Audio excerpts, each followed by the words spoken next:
আসসালামু আলাইকুম। এসএন এডুকেশনের পক্ষ থেকে সকল শিক্ষার্থীদেরকে স্বাগতম। আজকে আমরা সূত্রের সাহায্যে বর্গ নির্ণয়ের যে দুইটি অঙ্ক বাকি ছিল সেই দুইটি অঙ্ক কমপ্লিট করব। এরপর যদি সময় থাকে আমাদের, তাহলে আমরা আমাদের নেক্সট যে অঙ্কগুলি ছিল সরল সেইগুলি করার চেষ্টা করব। তো আজকে আমি করব হচ্ছে চারটি পদ দিয়ে কিভাবে নির্ণয় করতে হয় সেই পদ সম্পর্কিত ধারণা দিব। আমি বিগত ক্লাসে আমি 2 পদ এবং 3 পদের অঙ্কগুলির বর্গ কিভাবে করতে হয় সেটার ধারণা মোটামুটি তোমরা বুঝতে পারছো। তো আজকে আমরা করব হচ্ছে 4 পদেরটা। তো প্রথমে আমাকে বর্গ করতে হবে, তাইলে বর্গ মানেই তো স্কয়ার, সেটাকে দিয়ে নিব। তার আগে আমি একটু কাজ করে নিব যে আমি জানি যে বর্গ করার সময় a আর b ধরে নিতে হয়। তাহলে এই প্রথম দুইটা জিনিস a ধরবো আর পরের দুইটাকে b ধরবো। 2a 3x এটা হচ্ছে আমার a, মাইনাস কমন নিয়ে 2y 5z এটা হচ্ছে আমার b। তাহলে এখন কিন্তু আমি আলটিমেটলি ওই চারটি পদকে আমি দুইটি পদে রূপান্তরিত করেছি। কিভাবে? একটা ধরেছি হচ্ছে a আর একটা হচ্ছে b। তাহলে এটা হচ্ছে আমার a আর এটা হচ্ছে b। a b whole square সূত্র আমি এখানে অ্যাপ্লাই করতে পারি। তো a b হোল স্কয়ার সূত্র হচ্ছে a square minus 2ab 2a b plus b square.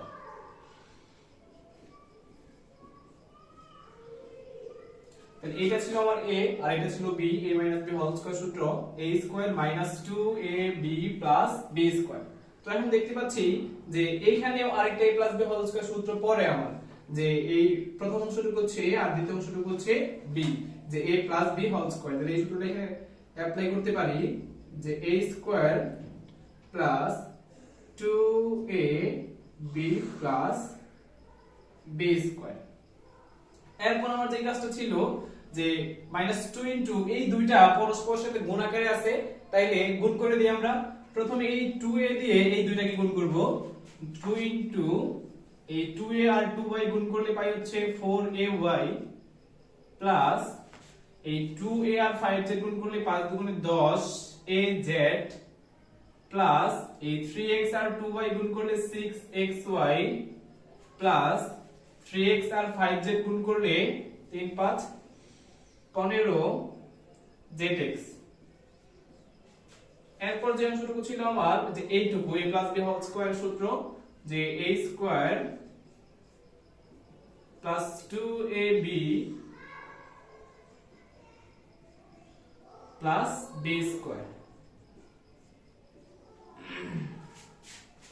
তো এবার আমি আমার ক্যালকুলেশন করে ফেলবো। এই 2 কে স্কয়ার করলে পাবো হচ্ছে 4, a কে স্কয়ার করলে a স্কয়ার প্লাস 2 দুগুণে 4 3 4 এ 12, a আর x গুণ করে পাবো হচ্ছে x প্লাস 3 কে স্কয়ার করলে 9, x কে স্কয়ার করলে x স্কয়ার মাইনাস এই 2টা পুরোটার সাথে গুণাকার আছে, তাহলে এই -2 দিয়ে পুরোটাকে গুণ করে দিব।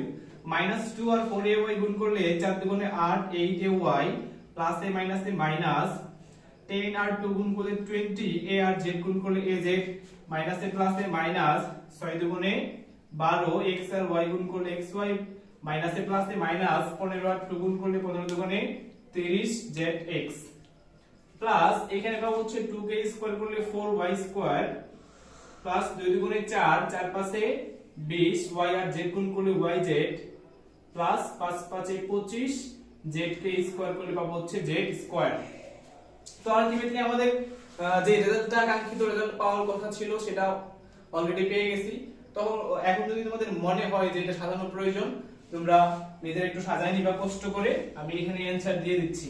তো এখন এই 4 পদের অঙ্কগুলিকে বর্গে পরিণত করার জন্য আমাকে যেভাবে করতে হবে সেটা আবার একটু দেখাবো তোমাদেরকে।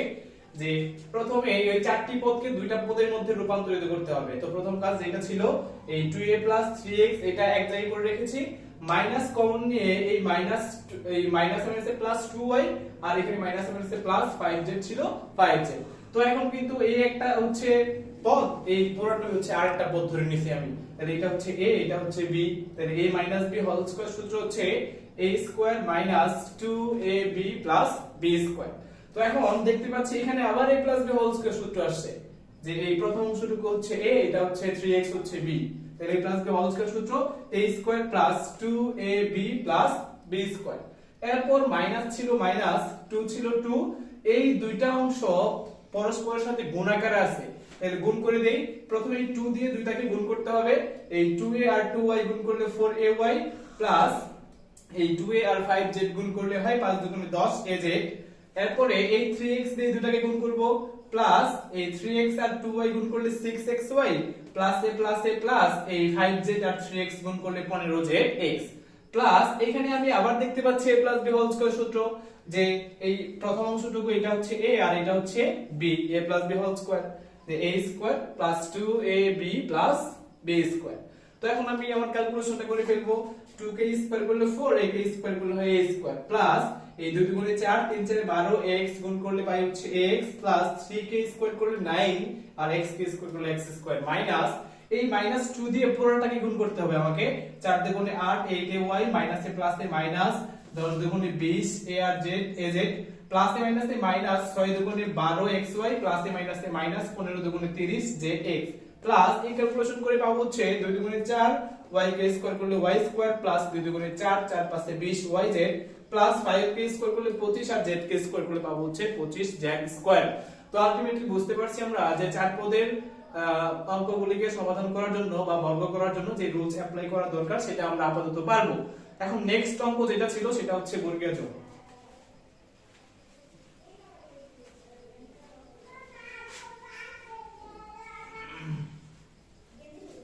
বর্গীয় যোগ, তো যে কোশ্চেনটা ছিল আমার যে 1007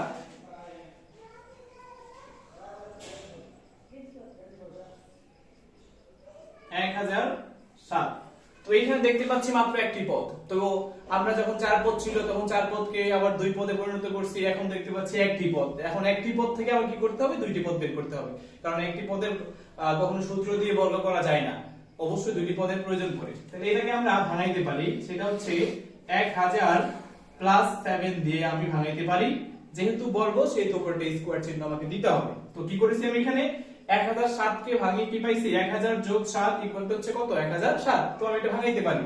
এখন এই প্রথম অংশ হচ্ছে আমার a, এটা হচ্ছে আমার b, তাহলে ultimately a plus b whole square সূত্র আমি এখানে অ্যাপ্লাই করতে পারবো, যে a square plus 2a b plus b square, এই a স্কয়ার তাহলে 1 2 3 4 5 6 এটা জিনিস খেয়াল রাখবা যে যদি কোনো শূন্যকে স্কয়ার করা হয়, দুইটা শূন্যকে স্কয়ার করলে চারটা শূন্য হয়ে যায়, তিনটা শূন্যকে স্কয়ার করলে ছয়টা শূন্য হয়ে যায়। তাহলে এখানে আমার তিনটা শূন্য ছিল, ওই তিনটা শূন্যকে স্কয়ার করে পাবো হচ্ছে 1 2 3 4 5 6টি শূন্য প্লাস 7 আর 2 গুণ করলে 7 দুগুণে 14, 14 এর সাথে 1000 গুণ করলে হয় 14000 প্লাস 7 টা স্কয়ার করলে 7 সাথে 49। তো এখন এই সবগুলি মান যোগ করে দিব, কি পাবো 49 0 40 1 2 3 4 5 1 2 3 4 5 10। আলটিমেটলি রেজাল্টে আসবে যে 9 0 0 যোগ করে 0 4 0 0 যোগ করে 4, এই একটা 0 আর 0 যোগ করে হচ্ছে 0, এরপর হচ্ছে 4 আর 0 যোগ করে হচ্ছে 4, 1 যোগ আর 0 যোগ করে হচ্ছে 1, বাকি ছিল 10। তাহলে আলটিমেটলি রেজাল্টে আমরা পাবো। তো আমি আবার দেখাবো একটু যে কিভাবে ভাঙাইতে হয় আবার কিভাবে বর্গটি অ্যাপ্লাই করতে হবে বর্গের সূত্র। তো 1007 কে আমি ভাঙিয়ে দুইটি পদ বানাইছি, একটা ছিল 1000 প্লাস কত 7, 1000 প্লাস এর মানে হচ্ছে এই দুটো যোগ করে যাতে আমার 1007 আসে। আমাকে বুঝতে হবে যে আমি যেই দুটো পদ বের করতেছি সেই দুটো পদ যোগ করে অবশ্যই আমার উপরে যে কোশ্চেনটা ছিল সেটা আসতে হবে।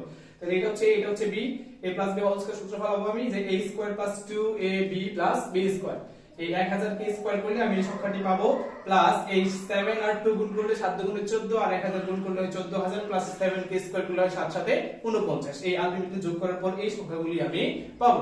তো আশা করি দ্বিতীয় পর্বে আমাদের সূত্রের সাহায্যে বর্গ নির্ণয়ের কিছু অঙ্ক করা ছিল, আজকে তৃতীয় পর্বে আর দুইটা অঙ্ক করা হয়েছে। তো এবার যাব নেক্সট অঙ্ক, সেটা হচ্ছে সরল থেকে কিছু অঙ্ক দেখাবো খুব তাড়াতাড়ি। তো আশা করি মনোযোগ সহকারে দেখবে এবং বোঝার চেষ্টা করবে।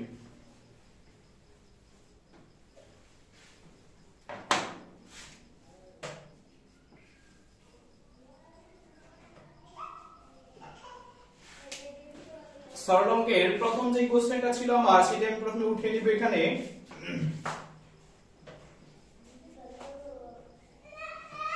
70 plus 3q minus 5r whole square minus 2 into 70 plus 3q minus 5r into 8p minus 4q minus 5r plus 8p minus 4q minus 5r whole square। তো এটা ছিল আমার কোশ্চেন। তো এই সরল অঙ্কগুলি মূলত দুইটি নিয়মে করা যায়। আমি আজকে একটি নিয়ম তোমাদেরকে দেখাবো, যদি ভালো লাগে তাহলে অ্যাপ্লাই করতে পারো। আর যদি কারো দ্বিমত পোষণ থাকে আমার এই কমেন্টে জানিয়ে দিলে আমি তোমাদেরকে আবার নতুন রুলসের অঙ্কগুলি করে দেওয়ার চেষ্টা করব। তো শুরু করা যাক। তো প্রথমে আমি যেটা করব, যে মনে করি এই প্রথম যে অংশটুকু থাকবে, মানে খেয়াল রাখতে হবে সরলের অঙ্কগুলি যে কার কার উপর স্কয়ার চিহ্ন আছে।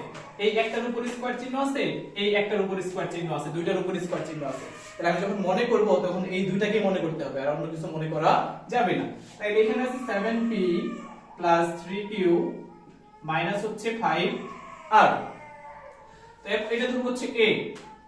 যেহেতু এখানে p q r ইউজ করা হয়েছে সেহেতু আমি a ধরব। যদি এখানে a b ইউজ করা হইতো চলকের ক্ষেত্রে a b, সেই ক্ষেত্রে আমি x y অথবা p q ধরতে পারতাম। তো পরের স্কয়ার যেটা ছিল যে 8p minus 4q মাইনাস হচ্ছে 5r, এটা ইকুয়াল টু হচ্ছে আমার b। তো এখানে একটা কাজ করব আমি, সেটা হচ্ছে যে এখানে একটু বিয়োগ করে নিব। আমি অঙ্ক করার মাঝখানে বিয়োগ করতে গেলে সেটা একটু ঝামেলা মনে হয়, অনেকে ঝামেলা মনে করে। এইজন্য আমি ফার্স্ট টাইমে আমি যোগ অথবা বিয়োগ কি করতে হয় সেটাকে বুঝিয়ে দিব। খেয়াল রাখতে হবে যে 2 এর সামনে কি চিহ্ন আছে। 2 এর সামনে এখানে কি চিহ্ন আছে? মাইনাস চিহ্ন। যদি 2 এর সামনে মাইনাস চিহ্ন থাকে তাহলে তোমাকে অবশ্যই উপরটা থেকে নিচেরটা বিয়োগ করতে হবে। যদি 2 এর সামনে প্লাস চিহ্ন থাকে তাহলে আমি উপরটা থেকে উপরটার নিচেরটা কি করে দিব? যোগ করে দিব। তাহলে আলটিমেট কথাটা বুঝতে পারছি যে 2 এর সামনে মাইনাস থাকলে তাহলে উপরটা থেকে নিচেরটা বিয়োগ, যদি 2 এর সামনে প্লাস থাকে তাহলে উপরটা এবং নিচেরটা দুটো কি করে দেব? যোগ করে দেব। তাহলে এখন আমি বিয়োগ করে কি পাবো? বিয়োগ করে ডান পাশে পাবো হচ্ছে a b। বিয়োগ করে ডান পাশে কি পাবো? a b। কি হবে?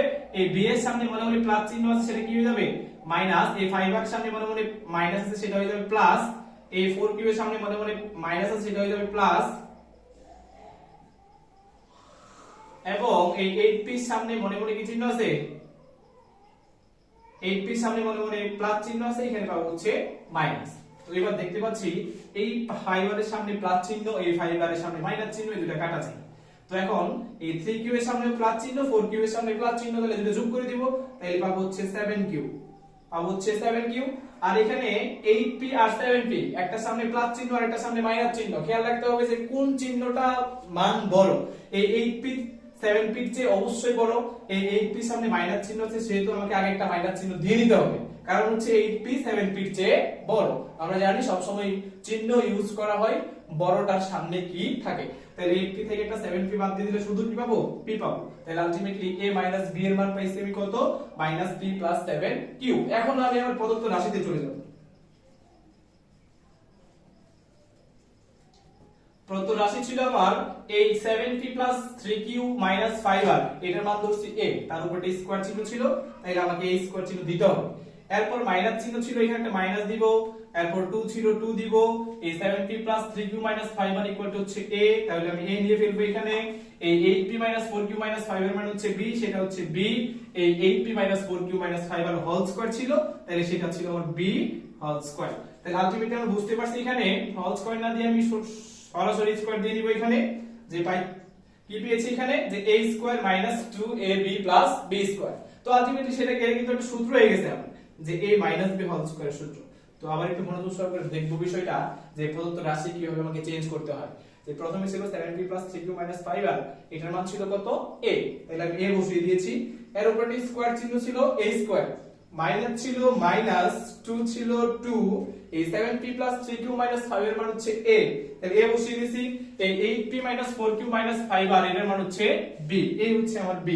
এরপরে প্লাস চিহ্ন ছিল, এই হচ্ছে প্লাস। এই 8p - 4q - 5 এর মান ছিল হচ্ছে b, তার উপরে স্কয়ার ছিল, যদি কি হয়ে গেছে এখানে স্কয়ার। তাহলে আলটিমেটলি আমি a square minus 2ab plus b square পাইছি। তো আমরা জানি যে a square minus 2ab plus b square এটা হচ্ছে a মাইনাস b হোল স্কয়ারের সূত্র। তো এখন আমি সেই সূত্রই অ্যাপ্লাই করেছি। এরপর দেখতে পাবো যে a মাইনাস b এর একটা মান আমি আগেই বের করে ফেলছি। যে মানটা আমাকে পরে বের করার দরকার ছিল, কষ্ট না করে আমি আগেই বের করে ফেলছি। তো এটার মান বসিয়ে দিব মাইনাস p প্লাস 7q এবার হোল স্কয়ার।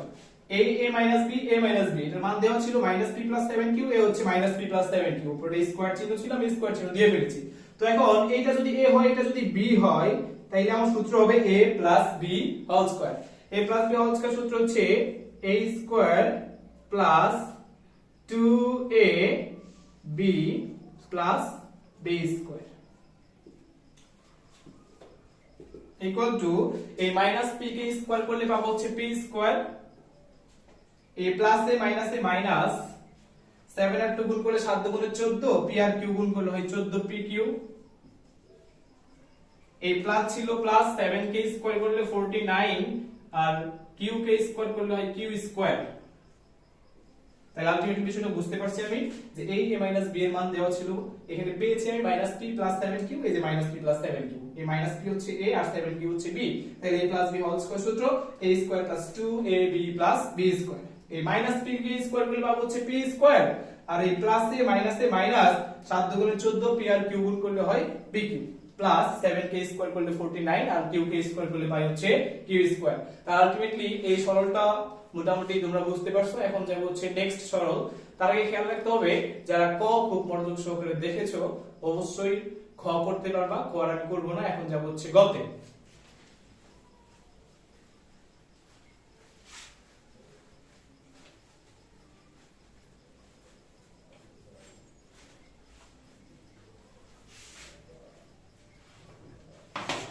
গতে যে প্রশ্নটি ছিল আমার 6.35 into 6.35 plus 2 into 6.35 into 3.65 plus 3.65 into 3.65 এটা ছিল আমার কোশ্চেন।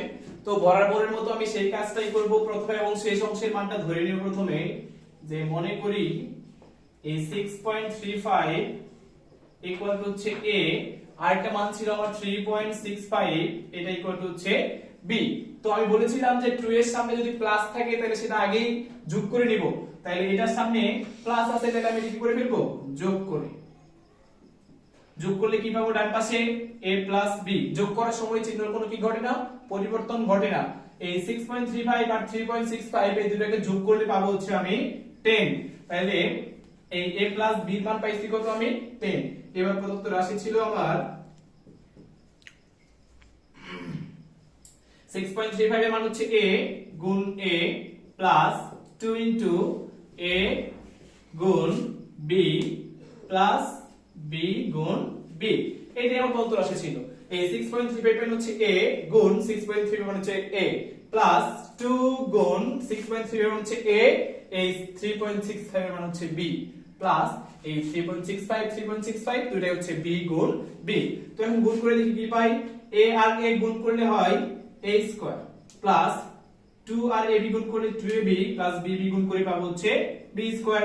তাহলে আলটিমেটলি এটা সূত্র পেয়ে গেছি a square plus 2ab plus b square.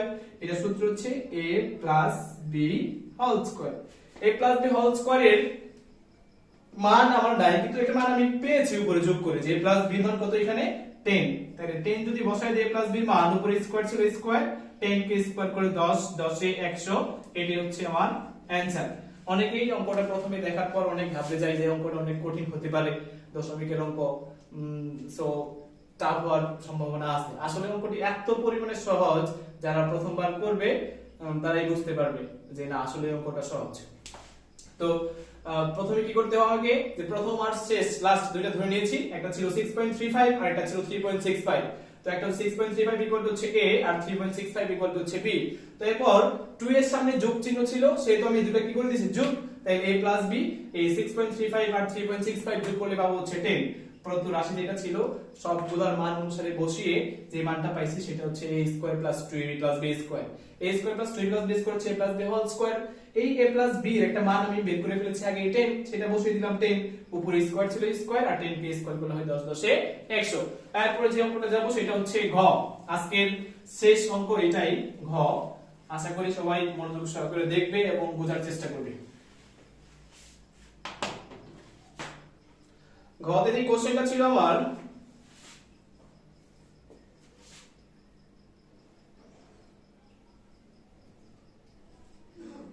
2345 into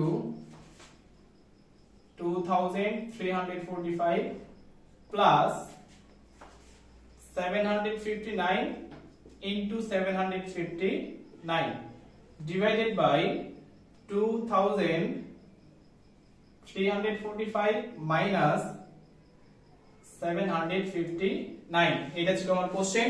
তো এবার মনে করি 2345 ইকুয়াল টু হচ্ছে a আর 759 এটা ইকুয়াল টু হচ্ছে b। তো এবার আমি প্রদত্ত রাশিতে যাব। অনেকে প্রশ্ন করতে পারে এখানে তো আপনি যোগ বিয়োগ কিছুই করলেন না। যোগ বিয়োগ তখনই করব যখন আমার অঙ্কের মধ্যে 2 থাকবে। এই অঙ্কের মধ্যে কোনো 2 আছে নাই। যদি আমি সরাসরি a + b হোল স্কয়ার সূত্র পাইতাম বা a - b হোল স্কয়ার সূত্র পাইতাম সেই ক্ষেত্রে আমি যোগ অথবা বিয়োগ করে নিতাম। তো এখানে প্রদত্ত রাশি যেটা ছিল যে 2345 এর মান হচ্ছে a, তাহলে দুইটা a ছিল, তাহলে আমি এখানে পাবো হচ্ছে a গুণ a প্লাস 759 এর মান হচ্ছে b, তাহলে পাবো হচ্ছে b into b divided by a minus b। তাহলে উপরে আছে আমার হচ্ছে a গুণ করলে a square plus a square minus b square আসবে, সরি এখানে মাইনাস আসবে, মাইনাস মান ছিল কোশ্চেনে, a স্কয়ার মাইনাস হচ্ছে b স্কয়ার ডিভাইডেড বাই হচ্ছে a মাইনাস b। তো a square minus b square সূত্র হচ্ছে a plus b into a minus b divided by হচ্ছে a minus b। a minus b আমি কেটে দিতে পারি। আমার a মাইনাস b কাটার পর ছিল a প্লাস b। তো এখন আমি a আর b এর মানটা বসাই দিতে পারি। সেটা হচ্ছে 2345 প্লাস 759। তো এটা যোগ করে ফেলবো। 9 আর 5 হচ্ছে 13, 14 14 এর 4 হাতে 1, 5 4 9 10 0 হাতে 1, 7 3 10 11 এর 1 2 3104। এটাই হচ্ছে আমার অ্যানসার। তো এবার আবার দেখবো একটু কোশ্চেন যা ছিল তা উঠিয়ে ফেলেছি। প্রথমে প্লাস দিয়েছিলাম ভুলবশত, এটা হবে মাইনাস। তাইলে আমি মনে করি 2345 ইকুয়াল টু হচ্ছে a আর 759 ইকুয়াল টু হচ্ছে b। তাহলে প্রদত্ত রাশি যেটা ছিল সেখানে a আর b যে মানগুলো ছিল সেটা বসিয়ে দিয়েছি আমি। a আর a গুণ করে হয় a স্কয়ার মাইনাস b আর b গুণ করে হয় b স্কয়ার। তাহলে উপরে পাইছি a square minus b square, নিচে হচ্ছে a মাইনাস b। এই উপরে a square minus b square সূত্র হচ্ছে a plus b into a minus b। a minus b আমি কেটে দিতে পারি। তাহলে এখানে পাচ্ছি শুধু a প্লাস b। a হচ্ছে a প্লাস b, এর মান 2345 প্লাস b এর মান হচ্ছে 759। তো এরপর ক্যালকুলেশন করে যে রেজাল্ট আসছে সেটা হচ্ছে 3104। তো আলটিমেটলি আমরা সবাই সরল সম্পর্কে মোটামুটি ভালো ধারণা পেয়ে গেছি। তোমরা যারা আজকে ফার্স্ট ক্লাস দেখছো তারা অবশ্যই পূর্বের আগে যে পর্বগুলি ছিল পর্ব 1 পর্ব 2 সেগুলি ভালোভাবে দেখবা, তাইলে আমার মনে হয় এই অঙ্কগুলি বুঝতে খুব সহজ হবে। বীজগাণিতিক রাশির অঙ্কগুলি তুমি যদি ভালোভাবে পারতে চাও তোমাকে অবশ্যই পর্ব 1 এবং 2 খুব ভালোভাবে দেখতে হবে, তাইলে পর্ব 3 এর অঙ্কগুলি সহজেই বুঝতে পারবে। তো যারা নতুন ভিডিও দেখছো তারা অবশ্যই সাবস্ক্রাইব করবে। তো আজকে এখানে শেষ করছি। আসসালামু আলাইকুম ওয়া রাহমাতুল্লাহ।